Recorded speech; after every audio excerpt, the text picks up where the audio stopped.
You say it every single day. Maybe 10 times. Maybe 100. It comes out of your mouth without even thinking. When you agree with someone, when you confirm something, when you just want to end a conversation. Okay, 2 letters. The most spoken word in all of human history. But here's the thing. Nobody ever stops to ask, where did it actually come from? Because the origin of OK is one of the strangest, most ridiculous, most accidentally brilliant stories in the history of language. It starts with a joke. A bad joke. In a small newspaper in 1839.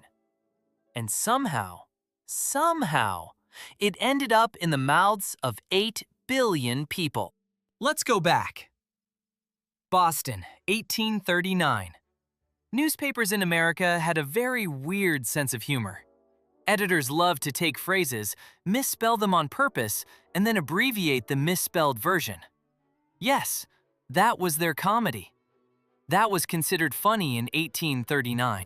So you had abbreviations like KY, which stood for no use, a joke spelling of no use, or OW for all right, a joke spelling of all right.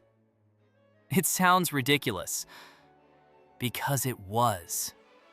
But people loved it.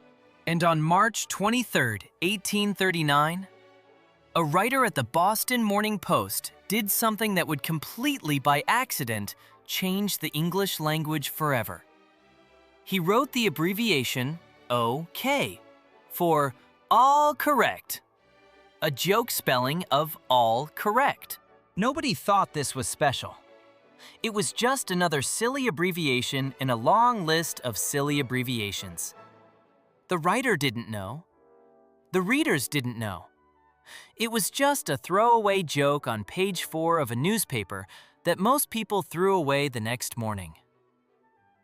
And it almost died right there. Like every other joke abbreviation, it should have been forgotten in weeks. But then something happened. Something that had absolutely nothing to do with language or newspapers or bad jokes. Politics. A presidential election. 1840. Martin Van Buren was running for re-election. He was from a small town in New York called Kinderhook. His supporters started calling him Old Kinderhook. And guess what those 2 words abbreviate to? Okay, Old Kinderhook. Okay. Suddenly, this word had a second life. Political clubs called themselves OK clubs. Posters everywhere, rallies, people shouting it in the streets. For the first time, OK wasn't just a joke in a newspaper. It was a movement. Van Buren lost the election, by the way. Just saying. But OK survived, because once a word gets into enough mouths, it takes on a life of its own. Now, before we continue, let's talk about something interesting. Because once OK became famous, everyone wanted to claim it. Suddenly, theories started appearing about where OK really came from, and some of them are very convincing. And almost all of them are wrong. Some people said OK came from the Choctaw Native American word OK, meaning it is so. Others said it came from the Greek phrase ola kala, meaning all good. Some said it was from the Scottish ochai, meaning oh yes. There was even a theory it came from West African languages brought to America by enslaved people. All of these theories have one problem. The evidence doesn't support them, because historians found the original 1839 newspaper, the actual printed page, with the actual joke. And that settled it. OK was born as a bad pun, not as ancient wisdom, not as a noble indigenous word. A bad pun. But even after the election, things started to quiet down. The OK clubs disappeared. Van Buren went home. And OK could have faded away again. What saved it this time was technology. The telegraph. The invention that let people send messages across vast distances in seconds. But every single character cost time and money. Operators needed short, clear signals to confirm a message was received. And OK, 2 letters, easy to tap, impossible to misunderstand, became the perfect confirmation code. Message received. OK. Then came the railroads. Same logic. Short, fast, clear. OK started appearing in railway logs, official documents, operator manuals. It went from a joke to a political slogan to an official business term. All in about 20 years.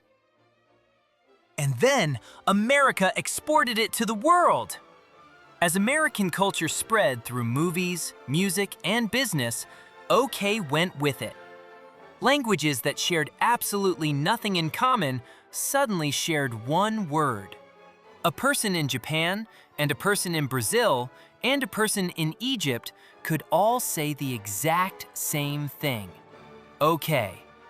Today, linguists estimate that OK is the most recognized and most spoken expression in all of human history. More than hello. More than any greeting in any language. 2 letters, born from a terrible joke, in a small newspaper in Boston in 1839. And here's the part that gets me every time. All those other abbreviations from the same era? KY, OW, all the others? Gone. Completely forgotten. The only one that survived, the only one that conquered the entire planet, was the one for all correct. So next time you type OK in a message, just remember, you're using a word that was born as a joke, that survived a presidential election, that was saved by telegraph operators, and that outlasted everything, in every language, in every corner of the world.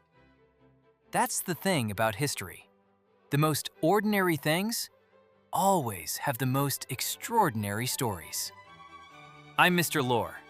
This is Mr. Lore Files, the stories behind everything. Subscribe, and let's keep digging.